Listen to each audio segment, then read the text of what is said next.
Welcome to Networking RX, a podcast devoted to helping business professionals like you enhance your networking skills in order to become more proficient giving and receiving quality business referrals and improving the overall quality of your life and the lives of those around you. The Networking RX podcast is a production of AmSpirit Business Connections, an organization whose mission is to empower business success through networking.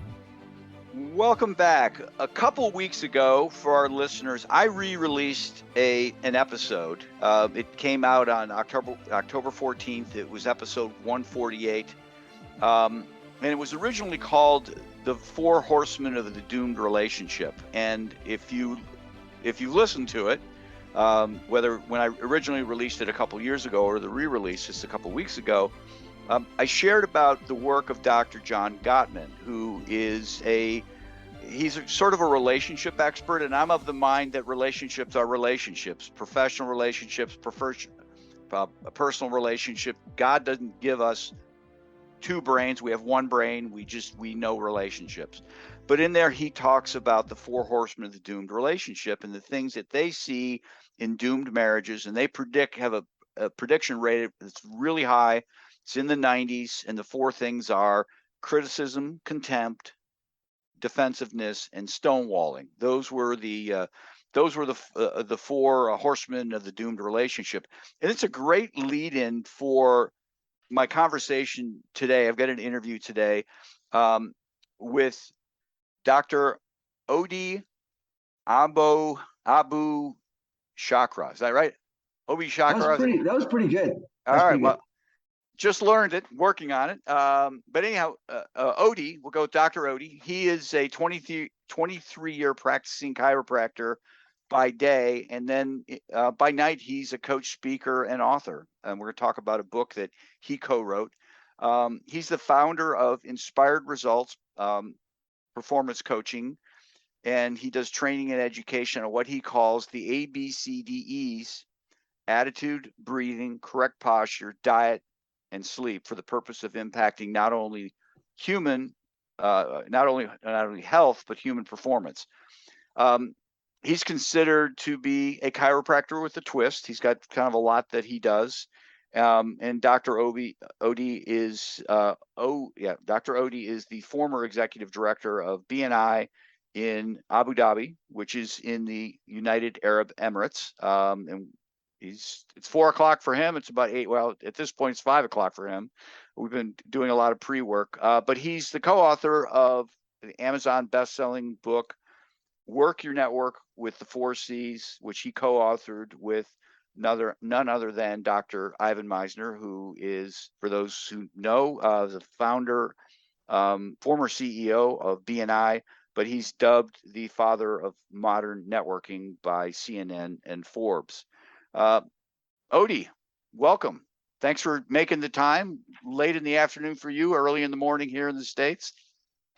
Thank you. Thank you on a very special day for your daughter. Yeah. It's we're recording here. It's September 3rd, my daughter's birthday. Shout out to Logan. Here you're in the United Arab Emirates. You sound like somebody from here in the Western Hemisphere. There's a story. If you please share your story, and then let's jump into your book. There's a lot to cover. Sure. So I was born in Lebanon. We migrated to Canada when I was 3 years old. So I grew up in Toronto since I was 3. I lived in Texas for 4 years. So that's where I picked up the accent. So I'm back in the UAE. I've been here for about, 18 years now, approximately. And yeah, like you said, I'm practicing chiropractic part-time, and I've been networking for, since early 2000s. So networking was something I struggled with a lot. We were talking a little bit on the pre-show that, I would consider myself to be one of the worst networkers on the planet. I knew nothing about it. And that's how the book came to life. Just from all the networking gurus I've learned from, I put it into a book. Well, in the tie-in that I have with Dr. Gottman's work, he's got the 4 categories: criticism, contempt, defensiveness, and stonewalling. you and Dr. Meisner have the 4 C's, the 4 C's of great networking. And the subtitle of the book is Turn Every Handshake into a Steady Stream of Referrals. Your 4 C's are competence, credibility, clarity, connectivity. And I think those, as I started paging through the book and looking at I think you guys are spot on. I look at, well, let's talk about each of those. Why don't I'll let you touch on competence. I don't want to give the book away, but just quickly talk about what each of those are. And then let's kind of talk about your assessment and how people can use this book to really understand where they're at. Okay, sure. So basically, like I said, when I first started networking back in 2000, 2001, roughly in that ballpark, I just noticed that not only did I not know what I was doing, but I just couldn't decipher and I couldn't make a distinction between those who are getting a steady stream of referrals and those who aren't. I couldn't really see the clear distinctions. And so I've been after that ever since. I've been just trying to figure out what are the most important things that separate those who do well from those who don't. And what's interesting is that if we talk about it first in the social non-business context, the 4 C's are basically the foundations for which relationships are built. In the book, we speak about if you are sitting back in the caveman days with your family and someone walks by and knocks on your imaginary cave door, and let's say it's a basketball, an NBA looking kind of guy, a real specimen, right? A physical specimen. You're going to be asking yourself, obviously, a series of questions. And even before language, you'd probably be thinking, not how, good would it be to have this person around? Like, what skills does this person have? You would actually be wondering, first and foremost, something along the lines of, can I trust this person? Right? Is he trustworthy? Is he credible? Is my family safe? So credibility is probably the first box. And it'd probably be fair to assume that this would probably hold true for any human being that was in that situation. You're going to ask yourself, can I trust this person? That's first. No, I totally agree. I tell people that the most important decision that any human has ever made is answering that question. Can I trust this person? And I realize in the modern world, it's less about life and death. It's more about prosperity or making dumb decisions. Yeah. But I totally agree with you that was a vital decision. It was literally life or death. Can I trust this person? Because when you came across strangers back in the day, it wasn't always a good thing. They might be looking to take from you. And that's what you'd be asking, right? Like, what's this guy's intention? Yeah. Why is he here? Yeah.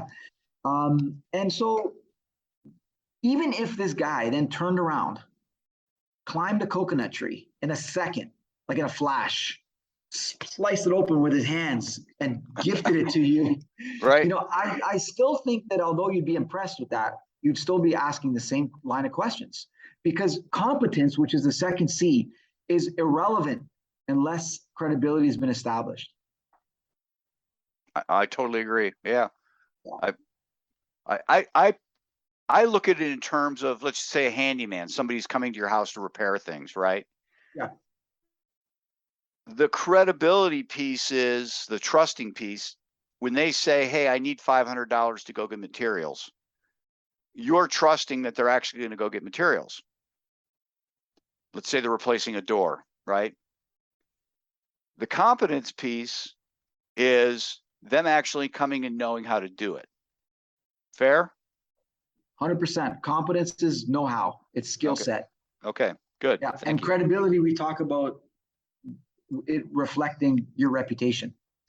But in the business world, there's a little bit of a nugget, a little twist that I'll share with you in a moment. But just to carry on with this in the social context, not only are we assessing people's level of credibility, and not only are we assessing their level of competence, we're also paying very close attention with the clarity, being the third C, clarity, the clarity of their communication. Even before language, we still want to be able to understand, what is this person want, need, like, love, what are they looking for? And also, we're being assessed on these things as well. People are judging us based on how they perceive us to be credible and competent and clear in communication. And when you're more clear, it makes it easier for people to help you, especially when we go back into that we talk now about the business world.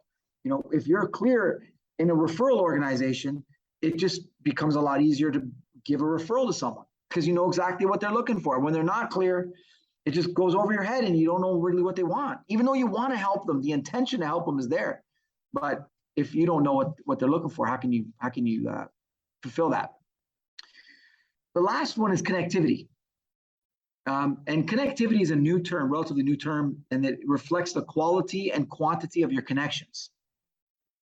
And even like going back to the Neanderthal days, it's when we look at someone and see that they're very well connected to other people. So they know the handyman in town, they know the lawyer, they know the dentist, they know the chiropractor, they know the whatever, florist. We naturally want to connect with them. So back in the caveman days, we want to connect with those who are well connected, because then we are connected to solutions.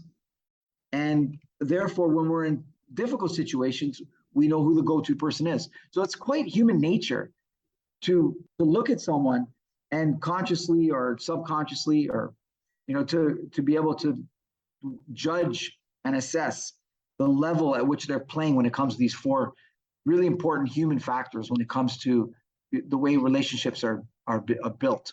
Yeah, I love this.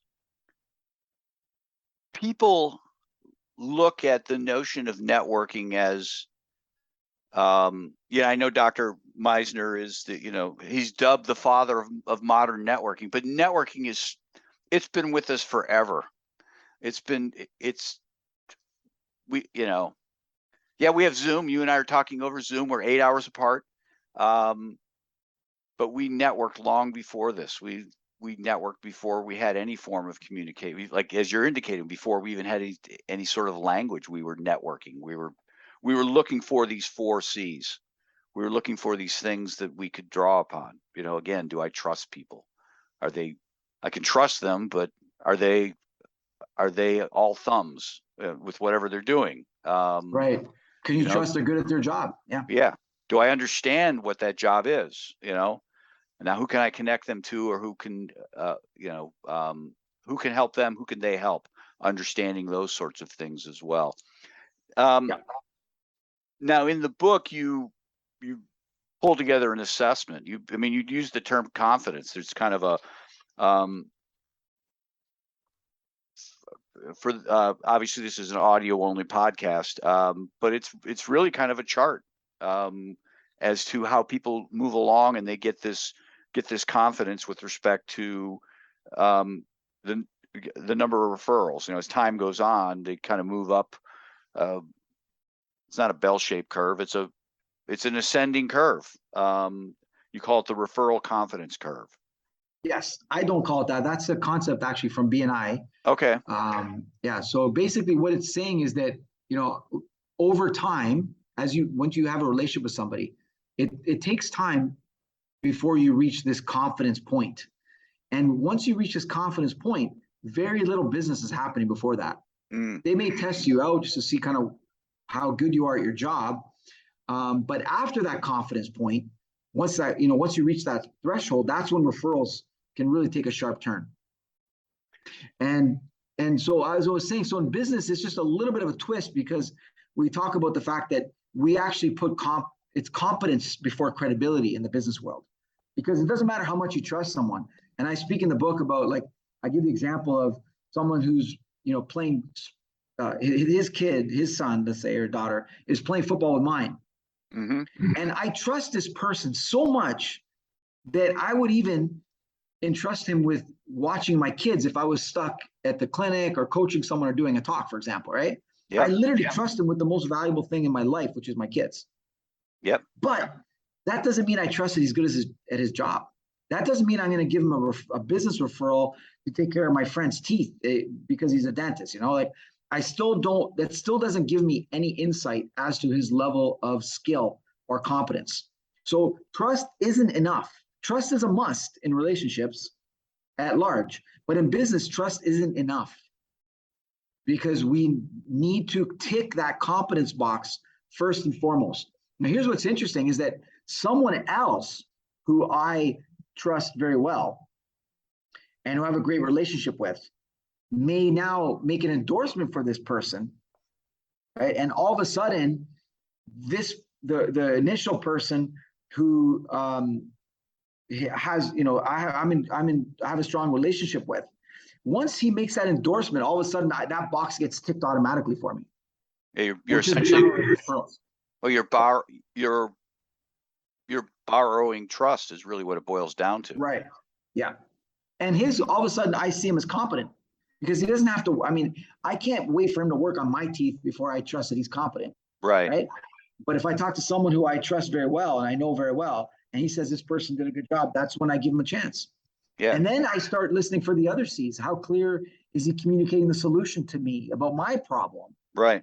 And that sort of thing. Well, that's the whole notion of the proliferation of chiropractic. We were talking about this. We were doing the pre-work. The first person who was it Dr. Palmer? Yes, exactly. Okay. Yeah. It was D.D. and B.J. Palmer. Yep. The father-son combo. Mm-hmm. Yeah. The innovators of chiropractic. That was tough. That was a tough sell. Nobody else is doing this, but now it's like, I don't want to say there's chiropractors everywhere, but it's well accepted. It's a well accepted medical practice, and health insurance covers it a lot of times, not always. I don't want to make a blanket statement. But health insurance is covering it. People recognize that, hey, there's something to this. So when you graduate from chiropractic school and are able to hang that sign, obviously that's not everything as you talk about in your book, but that certainly helps that, okay, this is not something that Odie's just come up with. This is something that's generations and generations have been practicing. Yeah, so they'll trust the brand, they'll trust the word chiropractic, but now the question is this particular chiropractor competent? Right. So then they'll see, okay, did he graduate from a reputable school? Okay, that helps tick that box a little bit more. Yep. But only when the person trusts that you're competent will they now give you a chance. Right. Because no one's going to refer to an incompetent person. No, totally get it. No matter how much they trust you. Yeah. Well, that's what I tell people all the time, is that you can know somebody and like them and not trust them. And I don't mean that in a bad way, right? I don't mean that they're evil. It's just you don't trust that they're going to do a good job, that they're, and that gets to your competence, your professional ability, the know-how, if you will. Now, in the book, you advocate having an assessment, certainly for people who are in groups like BNI or AmSpirit, basically going down and having people rank order. Why don't you explain the assessment that you pull together?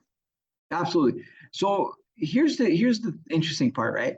Is if I just hone in on one C, and let's talk about the C of clarity.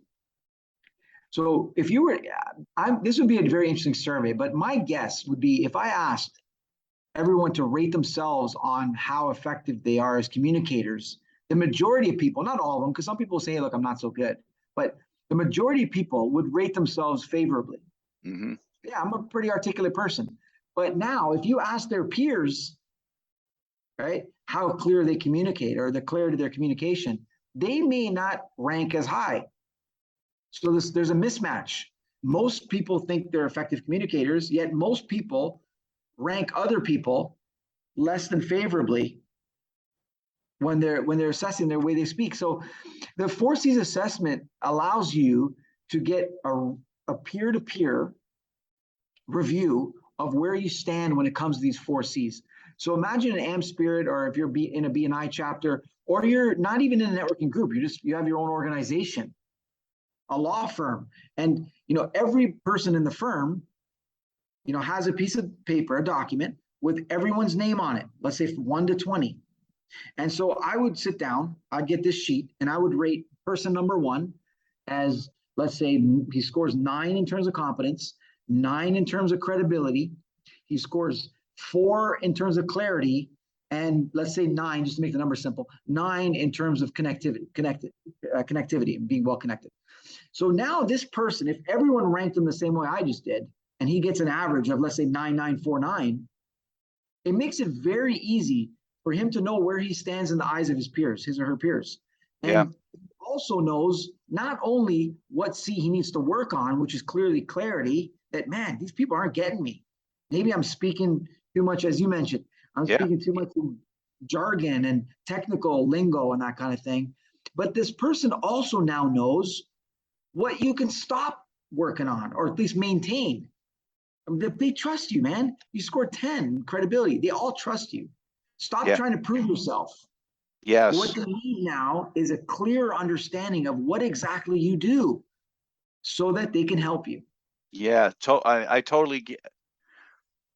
I had a conversation just yesterday with a chapter president who was presenting, and he spent 75% of his presentation trying to establish trust within the chapter.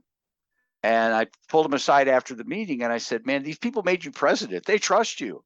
You don't have to, you didn't have to do that. You know, they trust you. And then the other 25% was talking about the technical ins and outs of his profession. And it's like, people, you were speaking, it was like watching a foreign movie without subtitles. Nobody could follow. You know, How fun is that? Yeah, I'm like, you know, I said, I'm not trying to be critical of you. I want to help you, but you're essentially leaving money on the table. And that's what you're advocating. If you're not getting these 4 C's, you know, if you're deficient in any one of these things, you're leaving money on the table. I almost look like a math equation, right? It's like if it's a scale of 1 to 10, and if every one of them a 10, you know, 10 times 10 times 10 is what, 10,000? Is that right? Whatever. But if you have one of those in there that's a 0 or a 1, let's say, you know, credibility is a 1. They don't trust you. And that probably would fare true, and it should be accurate if you're brand new. You just joined the group. Right. You should score really low there. Right. And you should score pretty low on most areas because they don't know you. They don't know how good you are. They don't even know what you do, and they don't know how well connected you are. But as you start to interact more and you run these surveys more often, you should see your numbers go up. Yeah. But this is the thing, right? Like how valuable, like how easy would it be? Imagine you just sat with one of your prospect clients and you ask them, hey, do you trust me? And they said, yeah, wholeheartedly. Do you trust I'm good at my job? Oh my God, you're the go-to person for this. Great. And do I communicate clearly in terms of the solution? Do you get me when I'm teaching and when I'm helping? Yeah. And do you perceive me to be well connected in the community? Because people want to connect with people well connected, right? So they want to go to the guy who can then direct them to things that they may need in addition to the service you're providing.